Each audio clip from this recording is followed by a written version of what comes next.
My name is Marcia Jews. Welcome to STEM City USA's coverage of the Women of Color STEM Conference.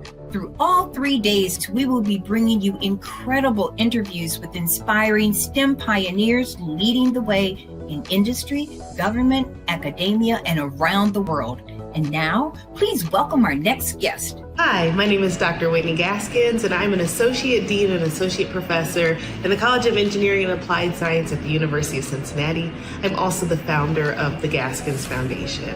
I call myself a STEMinista, and I'm very excited that I am able to help kids, undergraduate, K through 12, get access and exposure to STEM careers. Welcome back. Hello. How are you, Whitney? I'm good. How are you? Thank you for joining us. Happy to be here. Oh, listen, girl, I'm so excited about you, and you're an associate dean. So how did you get on this educational track? Yeah, I tried to run from it, honestly. I'm an engineer by training, but I was doing research on stress and understanding stress in rats. We were just trying to understand what it does to your body. And I made a joke that students felt like that. I felt like a rat under stress getting my degree. My advisor was like, you should study that. So then I started studying how we impact the educational environment. And I remember saying, we need to do more. It shouldn't be like this.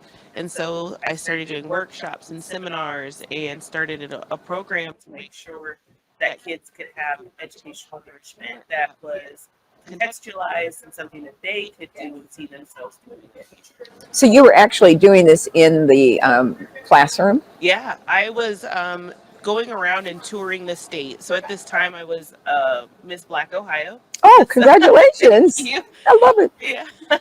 And I was touring the state, and so I would go into classrooms and try to do hands-on workshops so that kids could understand how to do hands-on STEM.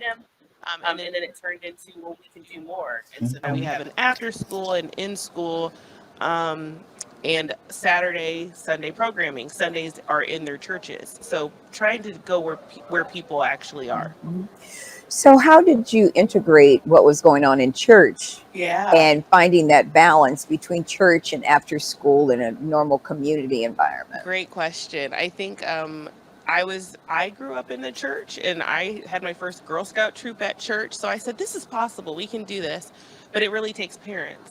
So we talked to a lot of parents about, what do you want to see? How do you want this to go? And they directed us. So all we were doing was providing the educational content, and they direct how they want the program to go at their church. And it was a safe space. It's a space that they already were going. So it helped remove some of those barriers for kids that after school sometimes presents. Like some kids can't go after school. Their parents don't have transportation, or Saturday they already have commitments. They're playing sports. This was a way to help kids in a space where they already are. And how does that work? What are the results? I know you probably did some testing. Yeah. So we failed a lot. So a lot of people think, oh, you did this and it's going great. And I'm like, no, we failed for a while. We've been doing this for this particular program in churches for 6 years. And that's how long it took to get it right. And so the curriculum that we use is made by the parents. We help put in the STEM learning, the science, to make sure it's accurate and correct. But it took a long time to perfect it. So it looks different depending on the church community. And right. And so the question that I always come up with, and I can't help it, just how do they have technology in their homes? Yeah, the digital divide is still a digital divide. Yeah, a lot of people try to pretend because they see someone with a smartphone that the digital divide is gone. We might have different devices, but the divide is still there. You have to have access on your device all the time, right? A lot of people are using Wi-Fi only devices. They don't have data, or the computer that they have in their home is a shared resource. And so if mama has to do her work, you guys aren't going to get the laptop today. And vice versa, the kids might have homework, and that puts the family in a certain situation. I think about how we're still fighting for livable wages in our country, and that presents a problem. Like, I don't know if people have done the math, but if I'm making only $15 an hour or less, that is $2,400 without taxes. what computer am I going to buy? And would I really say that a necessity is Wi-Fi? So the digital divide has not gone anywhere, and we have to do more to ensure people actually have the access necessary to do some things that we take for granted for those who have the access. Years ago, when I was working with Career Communications Group, there was a report that came out of the Department of Commerce, Yeah. and it's still on the internet. It's called Falling Through the Net. That's when Falling through the net. Ron Brown was Secretary of Commerce. Okay. And there was a gentleman who ran his program at the NTIA, the National Telecommunications and Information Agency. Okay. And Larry Irvin headed that up. Yeah. And he wrote this report, Falling Through the Net, and it speaks to the digital divide and how now this came out in the 90s. Yeah, that's when I first remember hearing about it. Right? Dr. Randall Pinkett, that was what he studied, right? So, yeah, absolutely. So here we are, 2023. That's like 1994, 1993. And we're still having a conversation that our young people do not have access to the internet. Yep. And so, there are a couple of people that I've talked to through the years. There's another organization I think you might find interesting since you're an educator. Yes. There's a organization called the Intelligent Community Forum. Yeah, I've never heard of them. The Intelligent Community Forum. Okay. And what they do is travel around the world giving out awards to communities that are deploying internet connection to their community. That is amazing and necessary. Intelligent Community Forum. I will look into them. It's real serious. And I love the guys over there. Yeah. And what they're doing, they're seeing all of these. There was a person who was the mayor of LaGrange, Georgia. Okay. He took back all the pipe under the ground. Oh. The city took back the pipe underneath the city. Okay. So that it's owned by the city. And he put internet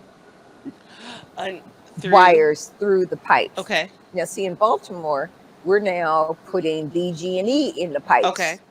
Right? Yeah. But it doesn't have anything to do with the young people that are living in those communities that BG&E took over. Right. That's the gas company. Yeah. And so how do we deploy the internet in 2023? I'm still having this conversation, girl. I know. And it's such a deep conversation because it's wrapped up into infrastructure, which we already know that in the United States our infrastructure is failing. And it's wrapped up into politics, honestly, because people want to own access. Right. And we're in an age now that the actual conversation should be, is this a human right? Because we have moved. Wait a minute, wait. You need to say that one more time. You need to say that one more time. Yeah, is access a human right? Right. You can't move into this digital space and leave communities behind and not think that it's a human right. And I can give example after example. I went into a parking garage the other day and I was unable, I was unable to park unless I had a digital device. They don't take credit card, they don't take cash, but you had to have access and an app to use it. And I was like, this leaves a whole group of people out. Right. But if we're all going to deliberately. So if we're going to move this way, that means that everybody should have access, and that now it's a human right. Mm-hmm. Yeah. And if we start making the Congressional Black Caucus and all of the government, the Governors Association and all of this leadership, we need to really be thinking about that the digital divide is still alive and the people who are being impacted are people of color. Correct. And they're financially wanting. Yes. I think about this. COVID taught us how big the divide was. We lost so many children and families from both the disease and then when we think from the educational standpoint, how wide the gap it just exacerbated all of the gaps that we knew. And I think some people are okay with it because it's not their reality. Right. And they don't care. They Why? don't care. It's not my problem. Yes, but it's all of our It's problem. all of our problem. If we're a citizen in this nation, It is our it's problem. all of our problem. Yeah. That goes to leadership. So when we look at what all that you're doing Yeah. and being so community oriented, Yes. how did you get this spirit about you? That's a wonderful question. One, I actually think it's just it's the way of Black people and Black folks. We are a very community loving group of people. So I think naturally just it's in my bones. It's ancestral. Like it's just that's what it is.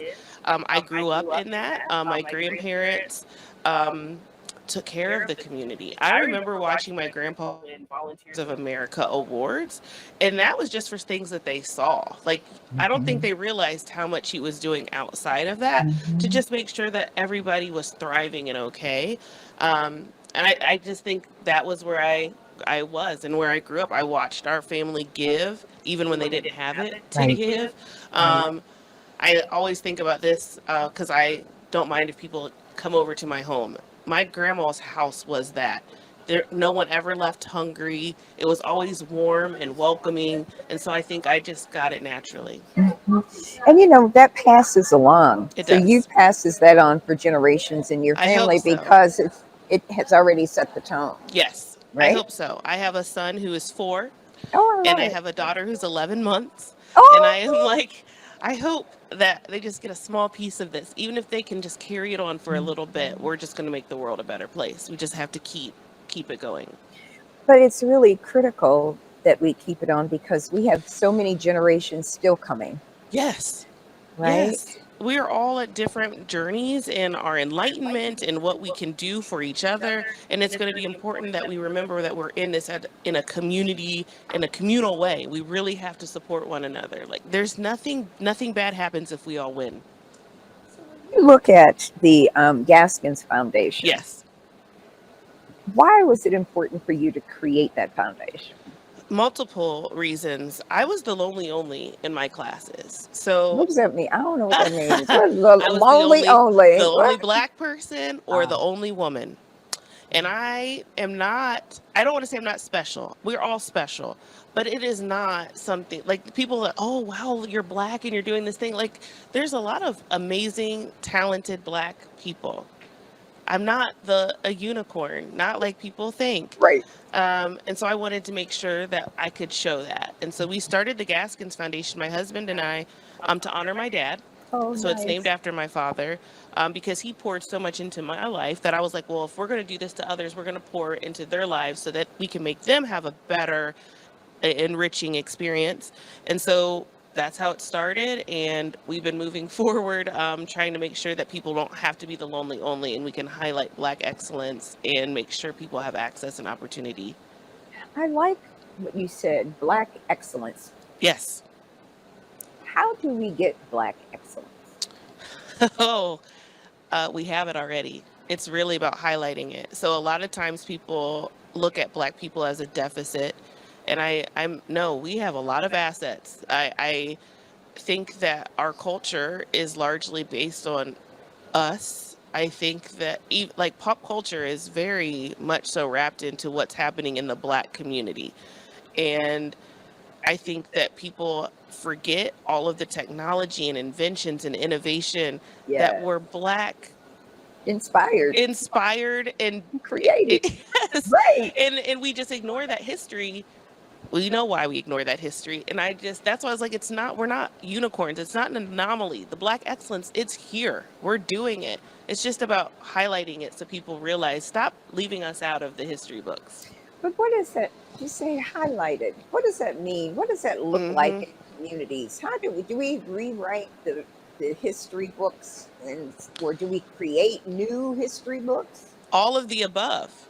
We need to speak truth to power and talk about Yeah, the patents that you were reading about that brought inventions forth might have a white person or a white man's name on it, but it really was because it was during a time when black people weren't allowed to have the patent. It was a black man or woman's invention. Like, we need to talk about that, and so we can give those contributions and honor those who actually did the work. So, yeah, we need to rewrite some of our history Right. books. And sometimes we need to create our own, because that's a battle in itself, right? All of the war on anti-DEI legislation and a lot of anti-black legislation that's being introduced, we're probably not going to win the war to add it into a textbook, but it doesn't mean we can't create our own.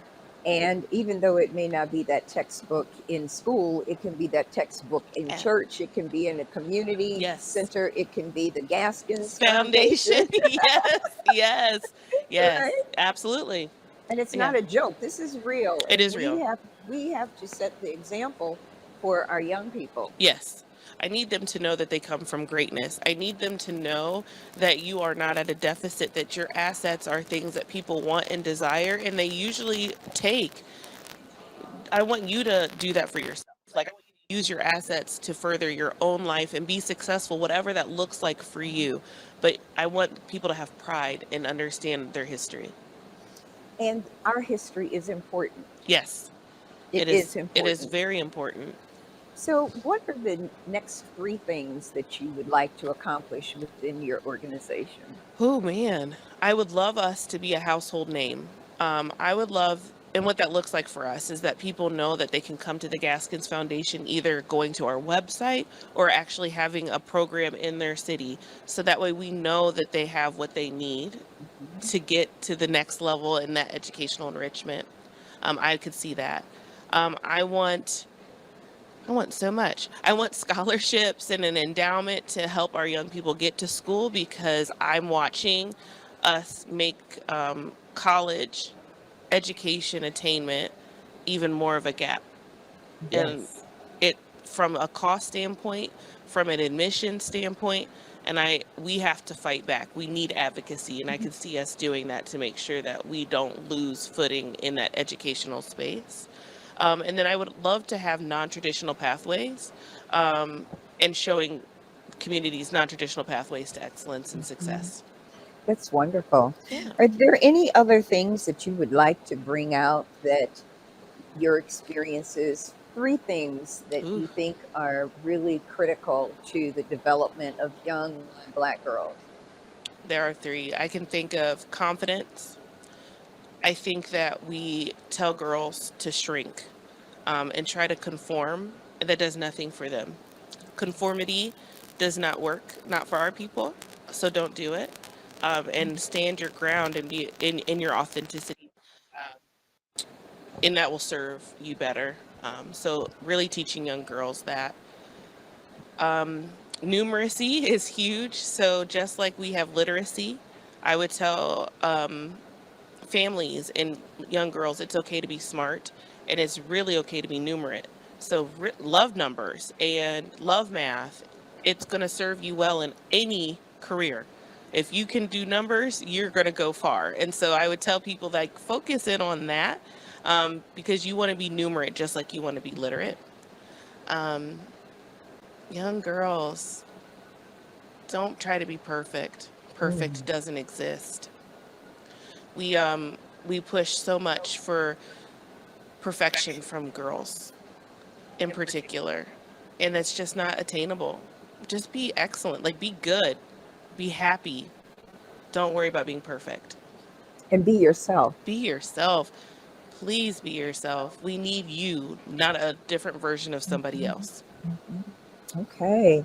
Whitney Gaskins, Yes. Dr. Whitney Gaskins. Yes, ma'am. Thank you so much Thank for you. joining us. Thank you for the interview. Yes. And so, you're now part of the family. Oh, I'm happy to be part of the family. You got to come. So next year, Oh, for sure. you got to come back. I will come You back. can't just come once. It's not one off. You said You this is gotta come. I will be here. You need to be here every year. And I'm probably going to bring some people with me. I love that. Yes, for sure. And thank you. Okay, sweetie. Thank you. Thank you very much. God bless you.